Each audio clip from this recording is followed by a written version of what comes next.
También, Pastor, gracias por la oportunidad también. Sé que es también de parte de Dios, pero pues no esperaba que después de la primera vez también me pidiera volver a pasar. Entonces te agradezco mucho por esta oportunidad, es un gran honor. Y bueno, quiero comenzar dando gracias a Dios. Le vamos a hablar de un tema en el que he puesto titulado La diferencia entre cristianos y mundanos.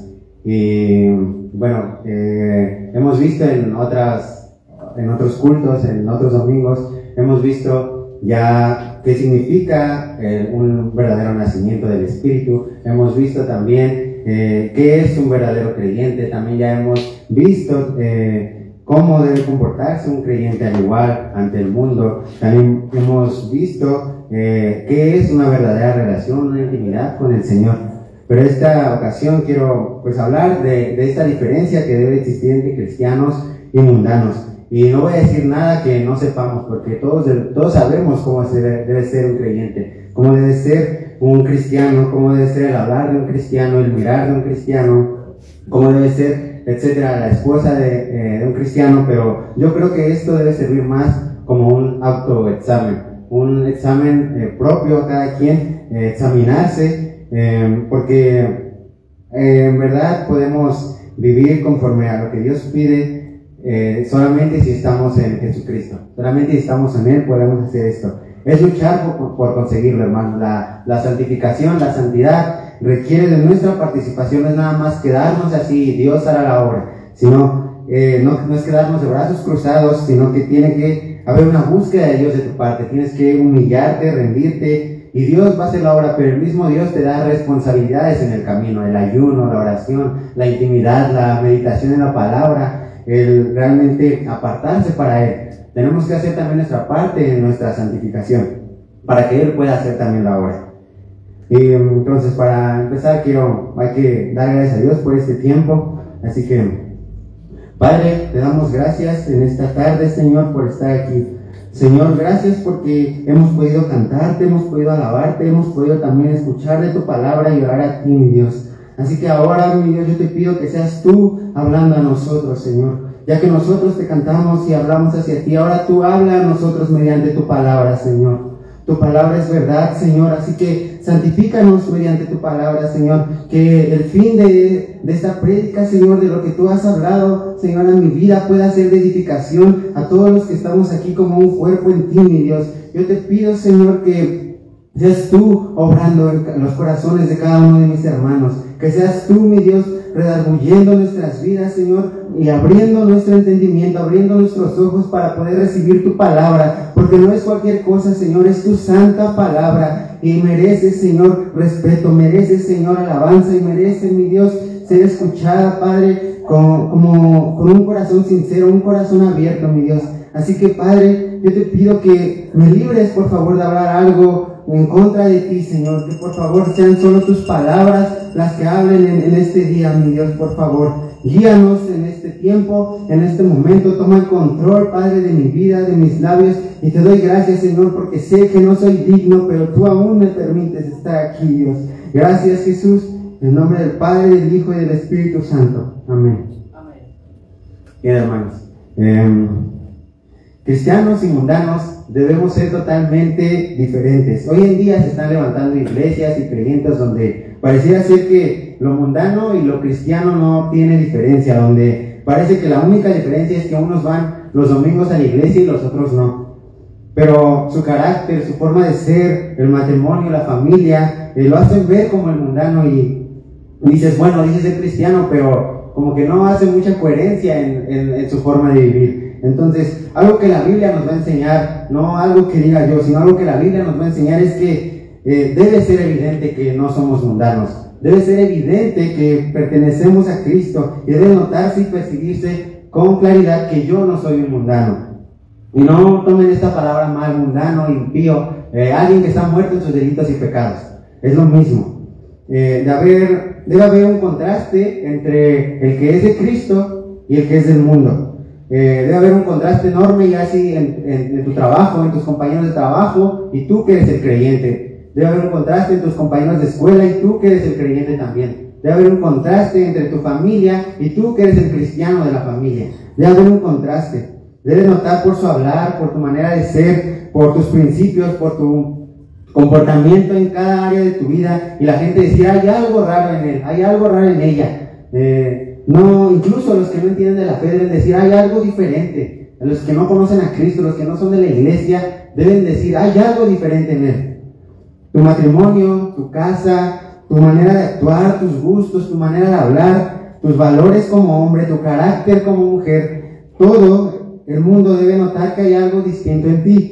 Debe haber una distinción entre lo santo y lo profano, entre el que está en Cristo y el que está en Adán todavía.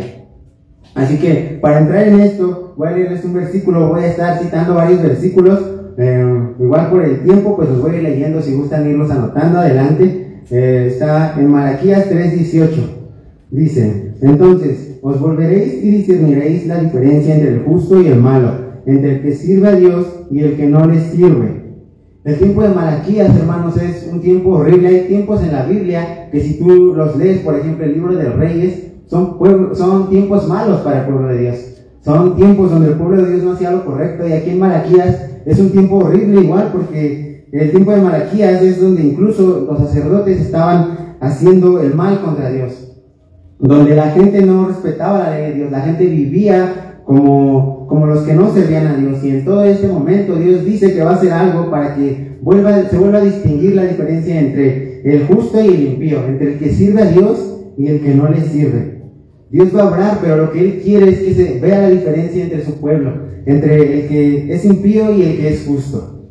Dios quiere que se vea una diferencia. Somos un pueblo santo y hemos sido comprados para vivir consagrados a Dios. Somos un pueblo especial y distinto, con otros valores, no los valores del mundo, no los valores que nos inculca la cultura, no los valores que tal vez nuestros padres no creyentes nos inculquen, sino que los valores de Dios. Somos un pueblo que debemos vivir bajo un rey diferente, Jesucristo, bajo una constitución diferente, el Evangelio, bajo una ley diferente que son las Sagradas Escrituras. Y debe de ser en medio de un mundo en el que se adapta a la cultura, a los tiempos, en el medio de un mundo en el que se adapta al modernismo, a lo que está de moda. Las ideologías, en medio de todos esos pensamientos y el avance, debe haber un grupo, como lo ha habido a lo largo del tiempo, igual un grupo de personas que no son como los del mundo, que han mostrado que ellos son diferentes, y que es el deseo de Dios, una diferencia entre el que le sirve y una diferencia entre el que no le sirve. Me decía un video de una señora que decía, soy cristiana, pero uso minifalda, soy cristiana, pero me gusta la fiesta, soy cristiana, y al final dice, pero pues Dios quiere el corazón. Y es que ese es el problema, es el discurso de hoy en día, que Dios solo quiere el corazón. Dios quiere el corazón, de que ser un cristiano es ser una buena persona, de que ser un cristiano es ser dulce, pasar por alto, no levantar la voz, pero no, eso, la Biblia nos va a enseñar que eso no es un cristiano. De hecho, en Judas, si han leído Judas, nos dice, quiero que contendáis ardientemente por la fe. Entonces, ¿cómo vamos a ser calladitos? ¿Cómo vamos a ser flojos si el Señor quiere que contendamos ardientemente?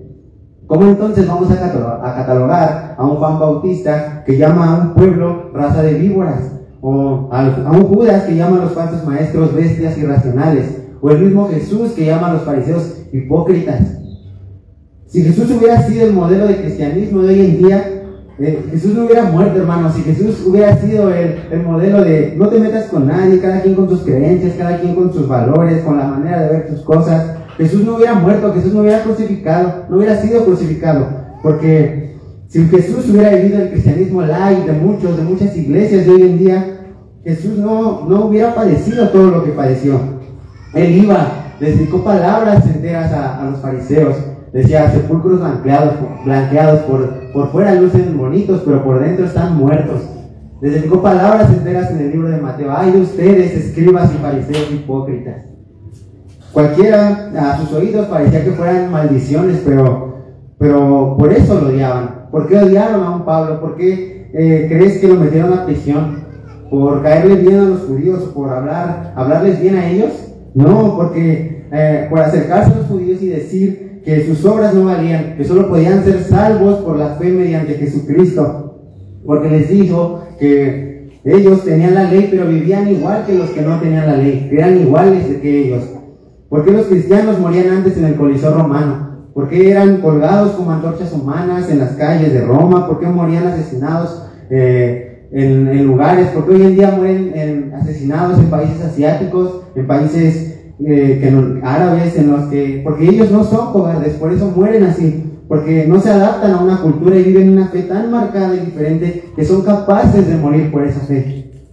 Pero hay muchas congregaciones donde, y no hablo de estas, sino porque así hay desafortunadamente muchas iglesias hoy en día, donde no hay distinción entre lo santo y lo profano, donde el lenguaje del mundo está llegando a las iglesias, de Dios solo quiere el corazón, y no somos llamados a ir con la mayoría, hermanos.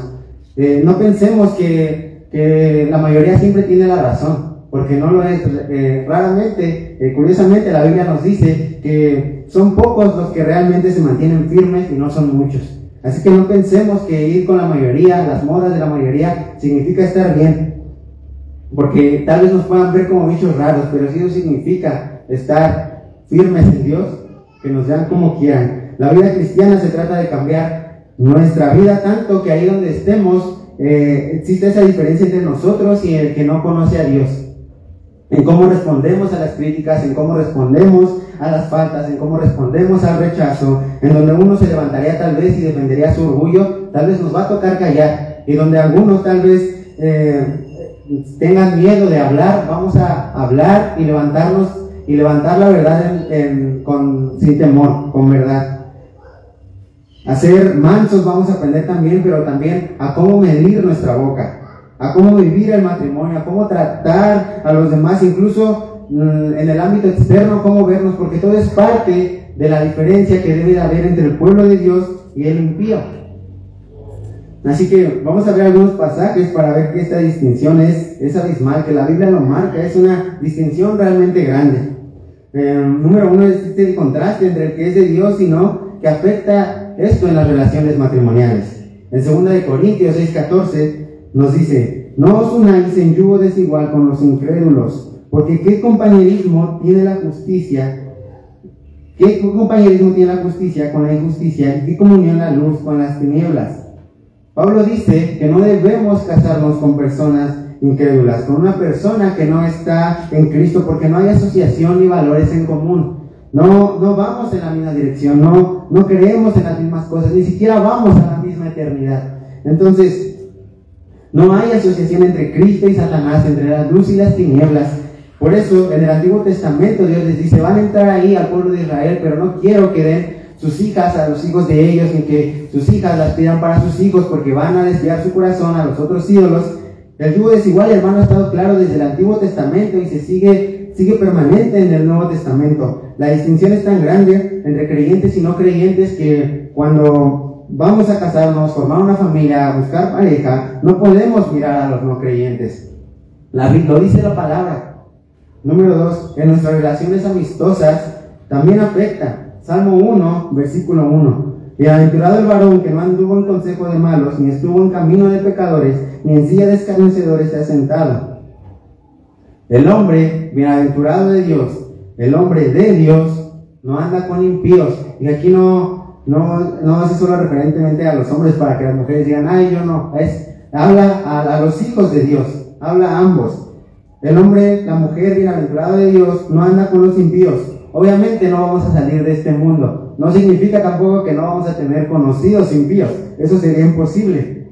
Pero mira lo que dice: en el consejo de los malos, en el camino de los pecadores, en la silla de los escarnecedores. Esto hace referencia a intimidad. Esto hace referencia a tomarte un café en una silla con un impío, entablar amistad, entablar conversación y un vínculo afectivo. A esto hace referencia. Y mira lo que dice: bienaventurado el que es de Dios y no anda en el camino de los pecadores, no se sienta en la silla de los escarnecedores. No sé, tal vez si te habrá pasado en fiestas, trabajos, y hacen una reunión y tú vas o tú no quieres ir. Una cosa es tener comunión con tus compañeros de trabajo, de escuela, pero otra cosa es sentarte a la misma mesa que ellos, beber con ellos, divertirte con ellos, compartir con ellos. Su idea de diversión no debería ser la tuya. Su idea de Su idea de fiesta no debería ser la tuya, su idea de conversación agradable no es la tuya, y probablemente sabes que si tú vas, va a haber conversaciones, va a haber bromas, va a haber comentarios, música fuera de lugar que no son apropiados para un creyente. Por eso le dice, no estar en la mesa de ellos. Una cosa es estudiar o trabajar, otra cosa es tener como mejor amigo a un impío. Imaginemos que yo ya siendo grande me caso y tengo una crisis matrimonial y voy a pedir un consejo a un impío. Si mi mejor amigo fuera un impío y yo le pidiera un consejo, me va a decir, Kevin, ya estás grande, pues ya déjala, todavía eres joven, sé feliz, busca otro, lo que quieras, lo que te encuentras, otra cosa, ¿verdad? Un consejo no apropiado. Pero ¿qué va a pasar si mi mejor amigo es alguien que medita en la ley de Dios, que medita en la palabra de Dios? Va a decir, Kevin, ¿sabes qué? Dios aborrece el divorcio, Dios ama a la familia, restaura, ayuna. Él no va a buscar un culpable, sino va a buscar darle la gloria a Dios. Va a decir, Kevin, aquí no es de quién de los dos tuvo la culpa, aquí es que Dios sea glorificado. Por eso en nuestras relaciones amistosas hay contraste, y esto va más allá de salir una noche de fiesta. Se trata de nuestros gustos, se trata de cómo no nos deben divertir las mismas cosas. Es que los cristianos son aburridos. No, nos divierten otras cosas, nos gustan otras cosas, amamos otras cosas, tenemos otras aficiones, elegimos ahora diferente. Y se trata de conseguir un amigo, consideramos su fe. Si se trata de conseguir pareja, consideramos su fe aún más. La realidad, hermanos, de una manera más sencilla, es que en esta vida hay gente muerta y gente viva. Y no me refiero al sentido biológico, a la vida biológica, sino a la vida espiritual. Hay gente muerta y hay gente que está viva. Y los vivos difícilmente andan cómodos con los muertos. En Efesios 2, del 1 al 5, nos dice: y Él os dio vida a vosotros cuando estabais muertos en vuestros delitos y pecados, en los cuales anduvisteis en otro tiempo, siguiendo la corriente de este mundo, conforme al príncipe de la potestad del aire, el espíritu que ahora opera en los hijos de desobediencia. Estábamos muertos en nuestros delitos y pecados. Nos dice que en ellos anduvimos en otro tiempo, que además dice que hay alguien aquí participando en todo esto, el príncipe de la potestad del aire, que todos sabemos se refiere al enemigo, a Satanás. Hay alguien participando en esto, y todos nosotros vivíamos en las pasiones de nuestra carne, dice, satisfaciendo los deseos de la carne y de la mente, y por naturaleza, dice, éramos hijos de la ira como todos los demás. Todos empezamos siendo hijos de la ira, hermanos. Todos empezamos bajo la condenación propia de nuestros pecados en Adán. Y nos dice, fíjate, entre los cuales todos nosotros vivimos en otro tiempo en los deseos de nuestra carne, haciendo la voluntad de la carne y los pensamientos, y éramos por naturaleza hijos de ira, lo mismo que los demás. Pero Dios, que es rico en misericordia, por su gran amor con que nos amó, aun estando nosotros muertos en pecados, nos dio vida juntamente con Cristo. Por gracia sois salvos. Fíjate en qué término está escrito: en pasado, presente, futuro. En pasado, dice, estabas, anduviste, eras, pero Él nos dio vida. Hay un contraste en que Él te dio vida. Estabas, anduviste y eras. ¿Y sabes qué significa? Que los que no están en Cristo siguen ahí. Tu hijo adolescente, joven, familiar, amigo que no está en Cristo está muerto porque está andando bajo las pasiones de su mente, está siguiendo los deseos de su corazón y está viviendo conforme al príncipe de la potestad del aire y está viviendo conforme a este mundo. Tu hijo está así, tu familiar no creyente está así, tu compañero no creyente está así. Tú estabas así. Tiene que haber un contraste porque ya no estamos así. ¿Entiendes? No se puede ver nuestra vida igual. No puede lucir nuestra vida igual que los que siguen muertos en sus delitos y pecados. Que los que siguen en sus pasiones, en sus deseos. No se puede ver igual que los que siguen en las corrientes de este mundo. Porque si no, lo lógico sería pensar que nosotros también seguimos ahí. Entonces, hermano, para el cristiano examinarse debe aplicar la lógica. Si sigo en las pasiones, si sigo en los deseos, si sigo en las prácticas, si sigo en la corriente de este mundo, es que sigo ahí. Quiere decir que todavía no hay vida en mí. Pero si Él nos ha dado vida, tiene que haber un contraste. Tiene que haber una diferencia entre el que está en Cristo y el que está en Adán, entre el que está muerto y el que está vivo. Tiene que haber un contraste en el que vive bajo la carne y el que vive bajo el Espíritu. Tiene que haber un contraste entre el que está bajo el príncipe de la potestad del aire y el que está bajo Cristo. Tiene que haber un contraste en que si estás bajo la corriente de este mundo y si estás en el mundo, pero no eres del mundo. Tiene que haber un contraste, hermano. Tiene que notarse la diferencia de que tú y yo no podemos hablar como ellos, no podemos divertirnos con todo lo que ellos se divierten, no podemos tampoco divertirnos con su mismo humor, con su misma música, con las mismas películas, todo igual y decir, estoy vivo. No, porque se te ve igual que el muerto si sigues así. Hablas igual que el muerto, piensas igual que el muerto, tu matrimonio se ve como el del muerto, tus hijos se ven como los del muerto, los crías como del muerto, tu casa luce como la del muerto. ¿Qué me dices que haga pensar que estás vivo? Algo se debe ver. Si para decir, este no está muerto, este está vivo, algo debe verse. Un contraste de haber, no puede ser que de muerte a vida no se note nada. Sería ilógico. No puede ser que de esclavitud a libre no se note nada, que de luz a tinieblas no se note nada. Si la luz ha llegado, si la vida ha llegado, si Cristo ha llegado, algo se debe ver. Y Pablo termina diciendo, pero Dios, que es rico en misericordia, por su gran amor con que nos amó, aun estando nosotros muertos en pecados, nos dio vida juntamente con Cristo. Por gracia sois salvos. Y aquí hay que prestar atención en esto. Aquí está la clave de todo, pero Dios. Esta es la clave que cambió nuestra historia. O sea, cuando Dios entró en acción, cuando Dios volvió y quiso aparecer a pesar de nosotros, porque dice que aún nosotros estando muertos, o sea, no le dimos ni un motivo para aparecer.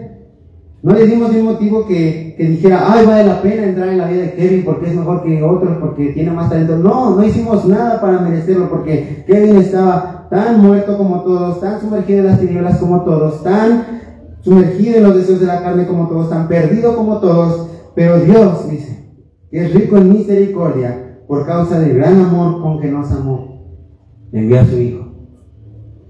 Y hermanos, si hoy alguien está aquí, todavía está muerto, y todavía está bajo sus deseos, bajo sus pasiones, y todavía está atado a sus deseos, el final de ese camino es la condenación. Pero Dios, dice, le entregó a su Hijo, para que hoy corras en arrepentimiento y fe, y pases de muerte a vida, de luz a tinieblas. No hay que hacer otra cosa, hermanos, Él ya pagó. No importa los que están aquí o el pasado que tengan, si has matado, si has robado, si has violado, si te has prostituido, no importa, todos tenemos un pasado y el pasado está lleno de la misma palabra para todos, pecado, y el destino era el mismo para todos, condenación. Pero Dios, el mismo Dios que llevó a la vida de muchos, puede llegar también a las tuyas si te arrepientes. Si pones tu fe en el Señor Jesucristo, hoy en un momento dejas de estar muerto y pasas a estar vivo. No hay que pagar, Él ya pagó. Jesús ya pagó por gracia. Dios no se cansa de dar oportunidades para que nos arrepintamos de nuestros pecados, pero debe haber un contraste, hermano, entre el muerto y el vivo, porque ya no somos lo que éramos, dice la palabra. Y mira cómo lo define el apóstol Pablo en 1 Corintios 6, del 9 al 11.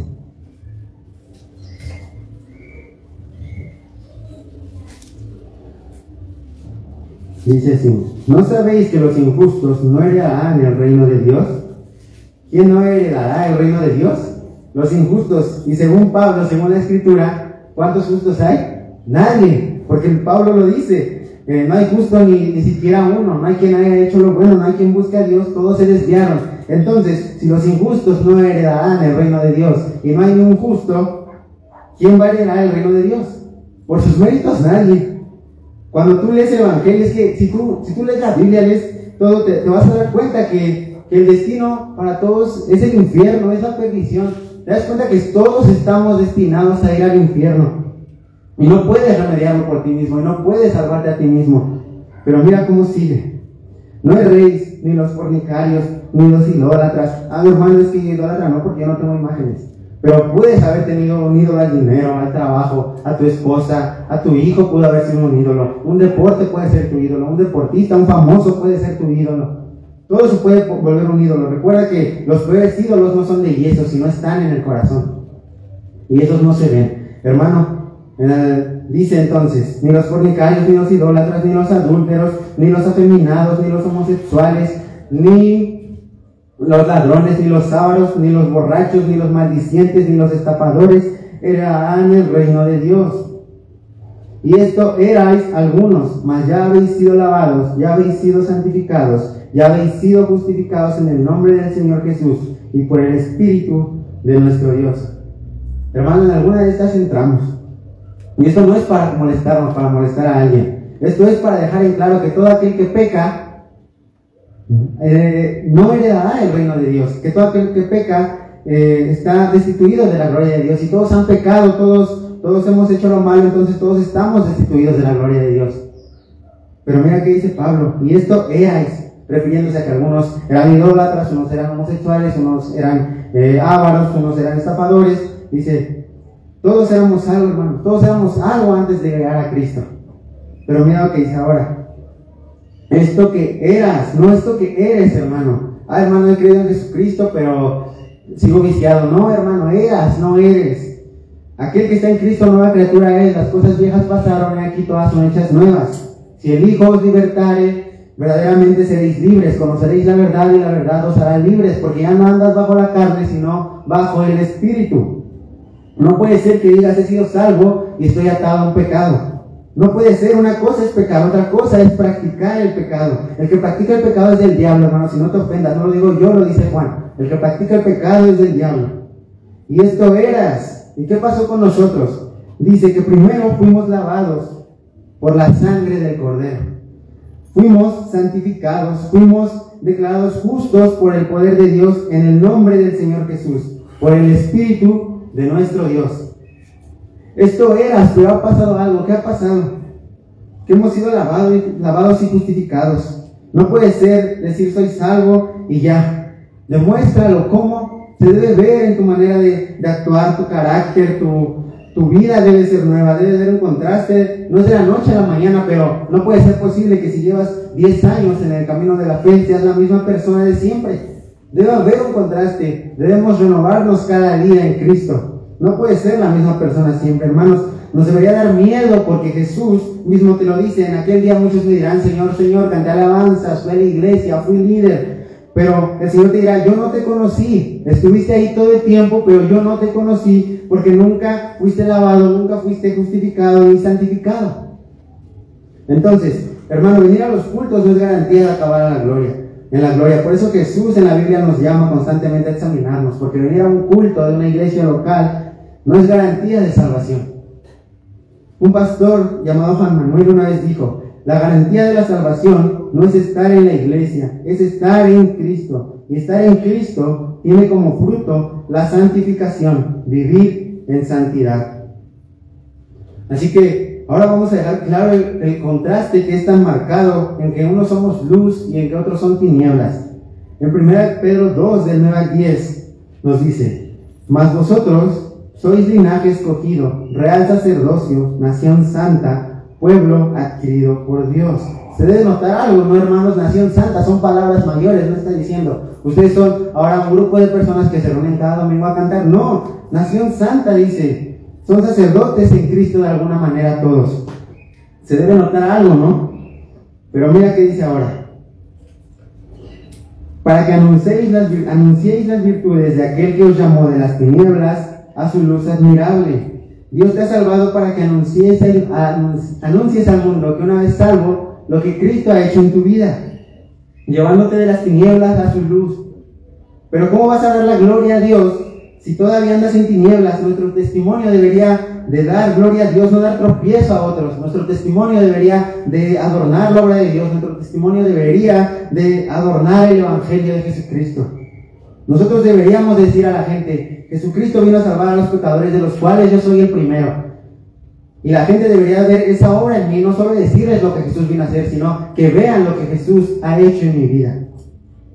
Puede que a algunos no les parezca bien, puede que a unos no les parezcan bien los principios, los valores, que no les parezca bien lo del LGBT, lo del aborto, lo del feminismo, puede que te vean mal, pero pueden creer que tú estás siendo machista al decir hombre cabeza, la mujer sujetándose, pero no pueden hablar de tu carácter. Porque cuando hablen mal de ti deberían mentir, y carácter aquí no se refiere al mal humor, al mal genio, a que cuando te enojas explotas. Eso no es carácter. Eso es ira, eso es falta de control, eso es falta de un buen temperamento. El carácter se refiere a ser siempre la misma persona. Jesús era un hombre con carácter. Él siempre, fuera donde fuera, siempre era la misma persona. Era la misma persona con sus discípulos, era la misma persona con las prostitutas, era la misma persona con los fariseos, siempre fue la misma persona. Eso es carácter, estar firme en Dios siempre ante todos. Independientemente de la situación, no puedes decir tengo carácter y eres uno en la iglesia, soy uno con los amigos, soy uno en familia. No, eso no es carácter. Entonces, por eso Jesús dice, bienaventurados sois cuando por mi causa os vituperen y os persigan y digan toda clase de mal contra vosotros mintiendo. Si dicen el mal, hermano, y es verdad, no eres bienaventurado, más bien eres mentiroso y había que ver si realmente has nacido de nuevo. Cuando tienen que mentir para hablar mal de ti, gloria a Dios. Si dicen que eres chismoso, chismosa, pero lo eres, pues realmente, hermano, no has nacido de nuevo. No eres bienaventurado y hay que examinar eso. Pero si dicen que eres así, ni siquiera te conocen y todo lo que tienen que inventar, gloria a Dios. Gloria a Dios por la difamación que tiene que basarse en una mentira. Porque mi testimonio no les da pie para que hablen mal contra mí. Porque mi vida tiene que anunciar las virtudes de aquel que nos llamó de las tinieblas a la luz. En 1 de Pedro 2.10 nos dice, en 1 de Pedro 2.10, vosotros que en otro tiempo no erais pueblo, pero que ahora sois pueblo de Dios, que en otro tiempo no habíais alcanzado misericordia, pero ahora habéis alcanzado misericordia. Vuelvo a hacer énfasis a lo mismo, antes no tenías misericordia, pero ahora tienes.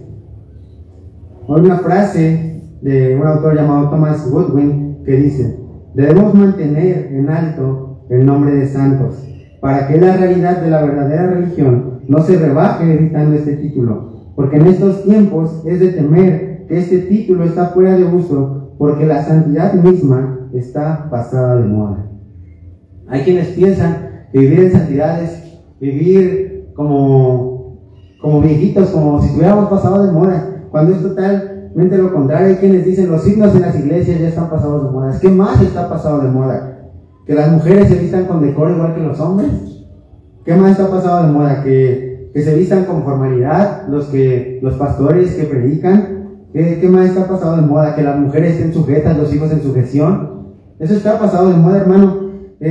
Recuerden que Dios dijo, no os conforméis a este siglo, sino transformaos por medio de la renovación de vuestro entendimiento. Hermanos, no nos debería de importar que algo se pase de moda, si la moda que se está pasando para el mundo es la moda que Dios quiere. Cielo y tierra pasarán, pero sus palabras permanecen para siempre.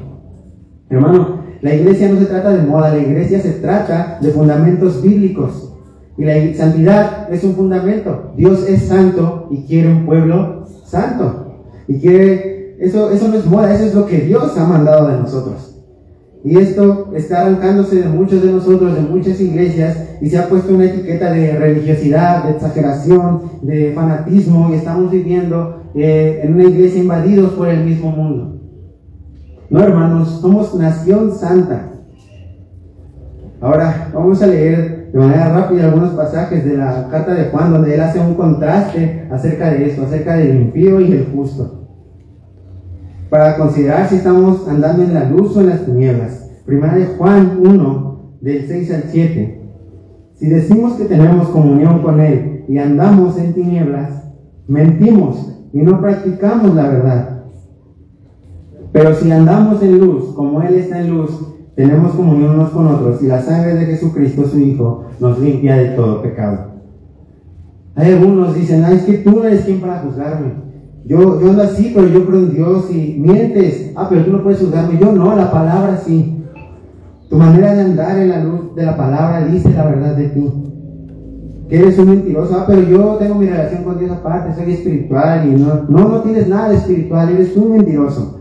¿Cuál es la marca de que la sangre de Jesús, su Hijo, nos ha limpiado de todo pecado? Aquí lo dice. Que no andamos en tinieblas, sino que andamos en luz. Juan es claro. ¿Cómo andas? ¿Como los que están en tinieblas? Puedes decir lo que quieras, tú no has sido lavado por la sangre de Cristo. Pero ¿cómo andas? ¿Como los que están en luz? La sangre de Cristo te ha lavado de todo pecado. Es sencillo. ¿Andas o no andas en luz? Otra manera de ver esto es si guardas los mandamientos. Guardar los mandamientos también te define dónde estamos. En 1 de Juan 2, del 3 al 5 nos dice: y en esto sabemos que nosotros le conocemos, si guardamos sus mandamientos. La palabra aquí conocer, no hay que intentarla conocer, no hay que intentarla entender de un modo intelectual, como decir, he leído un libro de Dios, ahora ya conozco de Dios. No. Se refiere más a un conocimiento relacional, a un conocimiento en que realmente estás en Dios, que realmente tienes intimidad con Él y le conoces. No, vuelvo a repetir, no por tener a lo mejor una Biblia, venir a la iglesia, ahí no quiere decir que conozcas a Dios. Una intimidad y una relación realmente con Dios requiere de mucho esfuerzo y tiempo. Hermano, lo dice Juan y no yo. Dice, se refiere, hermanos, lo dice Juan y no yo. Juan tampoco de seguro caería bien, ¿verdad? O en muchas iglesias Juan no caería bien. A Juan, ¿tú crees que le dirían, dedícate a predicar más del amor y no juzgar? No, hermanos, le dirían, dedícate, tienes que ser más como Jesús. Casualmente Juan es el discípulo amado.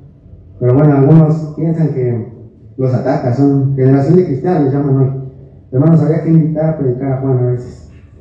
Luego, hermanos, el que dice que lo conoce pero no obedece es un mentiroso. Pero el que realmente obedece su palabra, el que realmente escudriña las Escrituras y vive para obedecerlas, en ese podemos decir que el amor de Dios se ha perfeccionado. 1 Juan 2:15 dice: no améis al mundo ni las cosas que están en el mundo. Si alguno ama al mundo, el amor del Padre no está en él. Es decir, si tú amas el mundo como el impío lo ama, así como el amor del Padre no está en el impío, tampoco está en ti el amor del Padre. No puedes amar las cosas del mundo y después, y no hay que confundirlo. El mundo aquí no es, se refiere al mundanismo. No, a veces la Escritura se refiere a la creación como el mundo entero, o en ocasiones se refiere a las personas. Pero también en ocasiones se refiere como al sistema de valores de este mundo. Se refiere a los principios y los valores. Cuando Juan dice no ames al mundo, no se refiere a que no ames a las personas. Nosotros somos llamados a amar a los demás. No dice tampoco que no ames la creación de Dios. Nosotros debemos amar y valorar la creación de Dios. Se refiere a que no amemos los valores y los principios que este mundo nos ofrece, los principios que este mundo dicta. Si amamos esos valores que son contrarios a Dios, entonces le damos la espalda a Dios, están siendo totalmente contrarios a Dios. ¿Cómo podemos decir que estamos en Dios si amamos lo que Dios aborrece? Finalmente, en 1 Juan 3, del 8 al 9 dice: el que practica el pecado es del diablo, porque el diablo peca desde el principio. Para esto apareció el Hijo de Dios, para deshacer las obras del diablo. Todo aquel que es nacido de Dios no practica el pecado, porque la simiente de Dios permanece en él, y no puede pecar. Aquí no puede pecar no va a hacer referencia a la práctica en el mismo contexto. No es que es imposible pecar, no, sino que se refiere a que no estás en la práctica del pecado, porque eres nacido de Dios. ¿Por qué no puedes practicar el pecado? Porque eres nacido de Dios, porque la simiente de Dios está en él. Entonces, hermano, el Espíritu Santo está en ti. El Espíritu Santo está en ti y en mí. Y Él no te va a dejar estar cómodo con un pecado. Él no te va a dejar estar como es imposible que seas templo del Espíritu Santo y estés cómodo. Tal vez caigas, pero no significa que vas a poder estar cómodo y viviendo con este pecado. Él va a estar ahí haciéndote sentir incómodo hasta que te humilles y quebrantes y busques restauración en el Señor. El que puede vivir en una práctica pecaminosa, hermanos, que cada día está en algo que sabe que está mal, que cada semana lo realiza, lo practica constantemente, la simiente de Dios no está en él. Algo no está en él y es la simiente de Dios.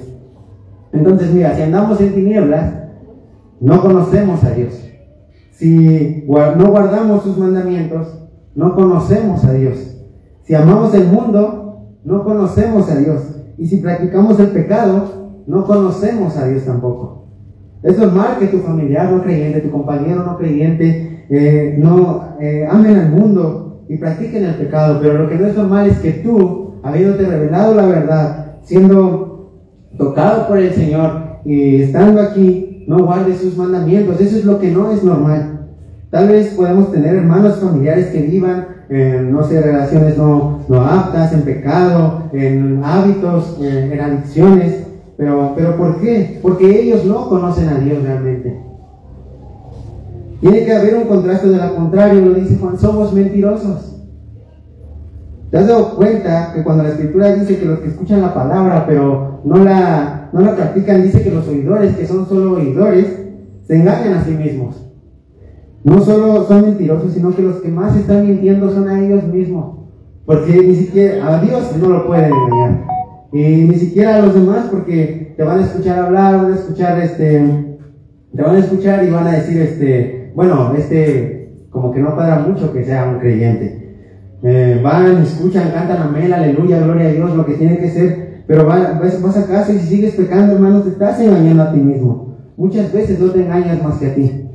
Porque la ceguera es horrible, estar ciego, estar en un pecado sabiendo que estás mal, pero aún así no cambiar, se llama ceguera, y hermanos, no hay peor ceguera que la propia. Por eso debemos recordar que somos llamados a un autoexamen. Hermano, hermana, la persona que más debes examinar es a ti, no la hermana que se sienta enfrente, la hermana que se sienta al lado de ti, no, la persona que más debes examinar es a ti mismo. Ni lo que hace el vecino, ni lo que hace el otro que va a la otra iglesia, de la otra denominación, no. Presta atención a ti. Presta atención, sí, quizá a otras cosas, a la vida de tu pastor, pero la persona que debe examinar con mayor rubor es a ti mismo. La persona con la que debe ser más severo, más exigente y más duro es contigo mismo. Si no te gusta que nadie haga chismes de que de ti nunca salga uno. Si no te gusta que la gente haga algo que está mal o que no te parece a ti, tú tampoco lo hagas. Si te parece ver a alguien mal haciendo algo, si no te gusta que te critiquen, no andes criticando tampoco a nadie. Con quien más debes exigir, a quien más debes prestar atención es a ti mismo. Los mensajes no se dan para decir, ay, este va para Fonalito, este va para él, este va para él. No es para decir, ay, hubiera venido mi esposo, hubiera venido mi esposa. Ay, los mensajes no se dan para decir, ay, este le hubiera quedado bien. No, los mensajes se dan para ti mismo, para que tú te examines. Yo no me tengo que examinar en cómo estoy hoy, en lo que tengo. Tengo que examinar a la luz de todo esto, a la luz de la santa palabra, si guardo o no la guardo. Si soy mentiroso o no lo soy, si ando en luz o si ando en tinieblas, me tengo que examinar. Hoy tenemos que salir de aquí, hermanos, e irnos a meditar en lo más profundo del corazón y ser sincero, para que a la luz de estas cosas nos hagamos una pregunta sencilla. ¿Y yo soy justo o soy impío? Porque debe haber una diferencia. Solo tú sabes cómo te comportas en el trabajo, solo tú sabes cómo te portas en la escuela, en la universidad, solo tú sabes lo que miras en la calle cuando vas, solo tú sabes lo que ves en el teléfono, solo tú sabes las conversaciones que tienes con los demás.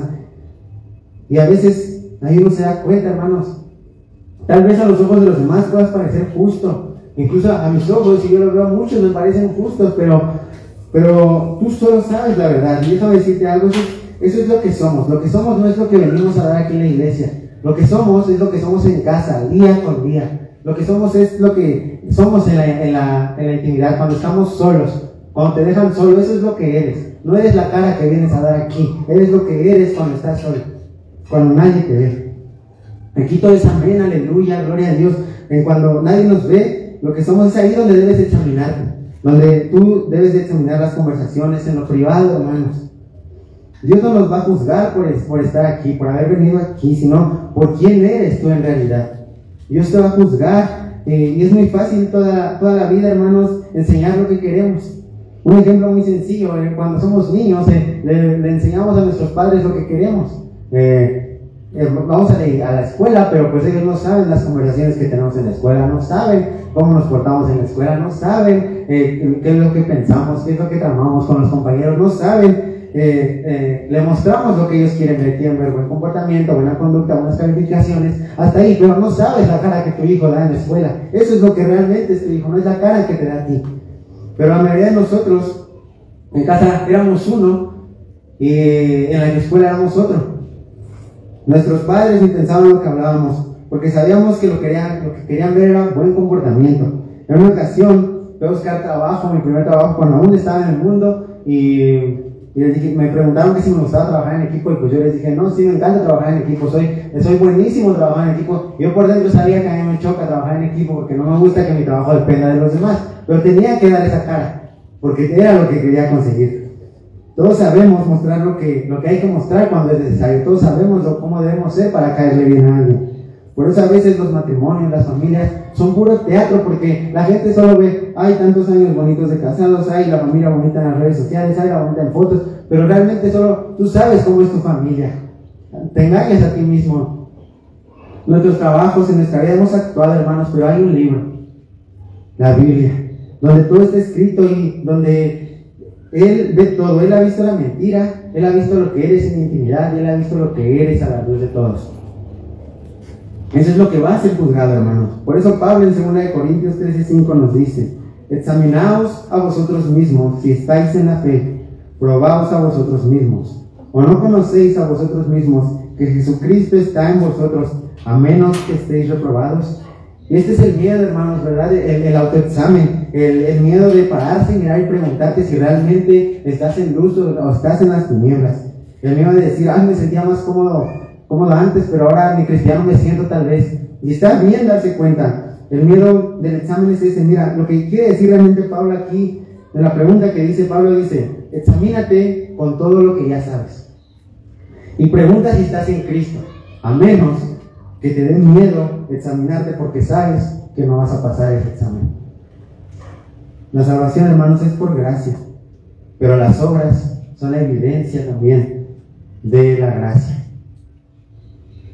Porque vas a estar viviendo una vida a medias si sigues con un pie fuera y un pie en la iglesia, sabiendo que en el fondo el destino que tienes es el mismo destino que el que tiene el impío, que los que están disfrutando y deleitándose en el mundo, y serás miserable por eso, porque ellos no van a saber que están siendo miserables, pero tú, que has conocido la palabra, vas a saber que estás siendo miserable, y te vas a estar engañando, y vas a estar jugando contigo, y vas a estar jugando y pisoteando la sangre de Cristo. No se puede servir a los señores, no puedes decir que andar por los caminos, no se puede estar en luz y tinieblas, no se puede estar muerto y vivo, no se puede adorar y amar a Dios y amar al mundo. Solo uno puede ser tu Señor, solo uno puede ser tu reino, y solo uno puede ser el final que tengas. Si estás en Cristo, la gloria. Si no estás en Cristo, hermanos, la condenación y el infierno. Hermanos, que esto nos sirva para una sola cosa, para examinarnos con honestidad, que nos sirva para abrir nuestro entendimiento de que no somos perfectos, que estamos en un proceso de santificación, para esforzarnos con cada enseñanza, cada domingo, cada semana en la meditación de la palabra, por ti mismo también, para poder decir al final de este año, ahora se puede ver más de Cristo en mí, y que el mundo vea con más claridad y más evidencia que soy justo y que no soy un impío, que ahora sirvo a Dios y que ya no sirvo al mundo. Hermano, es un momento de dejar de poner excusas y dar nuestro paso de fe. Es hora también de que tomes tu cruz, de que corras la carrera y termines tu tarea, porque el tiempo, hermano, se está acercando, el tiempo se está acabando. Y algún día tú sabes que Cristo regresará. Jesucristo vendrá en su gloria y sabes que ese día viene. Entonces, si sabes que ese día viene, vive en santidad. No hablo de solamente castidad sexual, no. Estoy hablando de estar apartado. Ya que sabes que Cristo viene, vive apartado, sé diferente, sé santo. Lee la palabra, ora diferente, lucha diferente, vive tu matrimonio diferente, disciplina a tus hijos diferente. Sé diferente en las redes sociales, sé diferente en la universidad, sé diferente en cualquier ámbito en que te encuentres. Fíjate, examínate si estás siendo un buen esposo, una buena esposa, si estás siendo un buen hijo. ¿Estás orando solamente para que Dios cumpla tus cosas, cumpla tus caprichos? ¿O estás orando realmente para que Dios haga su voluntad? O estás diciendo, Dios, haga tu voluntad, pero por el otro lado quieres hacer la tuya. Debes examinarte, hermanos, hay que examinarnos. No merecemos nosotros estar en el cielo. Dios dice que debemos ser santos como Él. Pero no podemos ser santos como Dios. Entonces, ¿qué pasa? Que Cristo murió en la cruz y resucitó y derramó su sangre para proveerte a ti y a mí de esa santidad que por nosotros mismos no podemos tener. En santidad y justicia que no merecemos. Hay un camino, dice la palabra, que al hombre le parece correcto, pero su fin es camino de muerte, dice la Biblia. Parece tal vez que el negocio en que estás sea la correcta, la amistad en que estás sea la correcta, la pareja con la que estás sea la correcta, la escuela en la que estás sea la correcta, pero a menos de que no estés comprometido realmente con Cristo y estés en Dios, al final te vas a dar cuenta que ese camino es el camino equivocado y va a ser demasiado tarde. Entonces, hermano, para terminar, si tú te preguntas si ser cristiano entonces es vivir una vida mejor que un ateo, que un budista, que un católico, que un musulmán, ser mejores que ellos, no, hermanos, eso no es ser cristiano. Eso no significa ser cristiano. Un cristiano es alguien que entiende: tengo un problema, el pecado, soy un pecador, soy una persona rota, a veces siento infelicidad, hasta depresión, me desespero, sí, pero he puesto mi fe en Jesucristo y voy a ir al cielo, no porque yo sea mejor que otros, no porque yo sea más amado por Dios que otros, no. Voy a ir al cielo por la gracia de Dios, porque Dios en su amor envió a su Hijo unigénito a sangrar y a morir en la cruz por cada uno de nosotros, por mi pecado. Y ahora, si has puesto tu fe en el Señor Jesucristo, no es por ti, no es por lo que has hecho, no es por lo que vas a hacer. Esto no es de quien quiere o de quien puede, no es de tus ganas de cambiar o de tus ganas, es de quien Dios tiene misericordia. Así que lo mínimo, creo que ni siquiera haciendo todo esto, viviendo en santidad, viviendo apartados para Él, ni siquiera con eso podríamos cubrir un mínimo de la deuda tan grande que tenemos con Él en la cruz. Ni así podríamos hacerlo, hermanos. Así que esto, yo creo, Él no lo dice así, pero considero que esto podría ser lo mínimo que nosotros podríamos hacer para Él. Si realmente amas a tu Señor, si realmente amas a Cristo, si realmente quieres entregar y rendir tu voluntad a Él, esto es lo que hay que hacer. Vivir en santidad para Él, ni siquiera para que te sientas tú mejor, porque vivir en santidad no te va a hacer sentir muchas veces mejor a ti. Va a haber veces que te vas a sentir impotente, vas a tener ganas de llorar, vas a tener enojo, pero no es por ti, es por Él. Así que, hermanos, oremos y que Dios nos haga entender en dónde estamos ahora, que podamos examinarnos y que si estamos caminando más cerca de la gloria o la condenación, dependiendo del camino, podamos, si estás caminando en su camino, permanecer ahí. Y si no, orar para venir en arrepentimiento a Él y que algún día el Señor toque el corazón de todos aquellos que nosotros sabemos y conocemos que no han sido alcanzados por el Señor. Nosotros no podemos hacer nada, pero Él sí. Así que hay que orar por ello. Padre, te damos gracias, Señor. Gracias, Cristo, por haber